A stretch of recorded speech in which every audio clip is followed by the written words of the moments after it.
خبره مې د مولانا بیجګر صاحب وکړه. موږ هر ځای کې د مثال ورکو.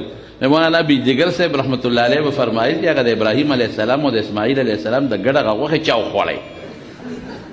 هغه خو یو داسې خبره وه چې هغه به د خلک ملامته کوله. لکه مونځ درځي پاسه وایه مونږ، امنتو بالله درځي پاسه ووایه، لکه سړی به یې ملامته کو. والله مونږ به چې شاته کېناستېدو، خدای پاکه به مونږ چېرته ګوته کېنوي.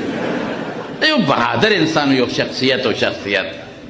نو مې مفتي صاحب و زموږ مفتي فرید صاحب رحمت الله علیه هغه ته چا ووایي، موږ ناست په مجلس کې چې مولانا بیجګر صاحب وایي چې دا ابراهیم علیه السلام او د اسماعیل علیه السلام چې ګډ قرباني که غوښې چا وخوړې، وایي ورته ووایه چې دا بیجګر وخوړی. او خوشته به که نه هغه مجیدا به ورته څوک وایي، دا خبره به ورته کوي څوک، دا هغه ته به یې څوک کوي. نو ولې هغه دا تپوسونه د خلکو نه کوي؟ وایي هغه به هغه وخت کې موږ نو. مولانا صاحب یو شخصیت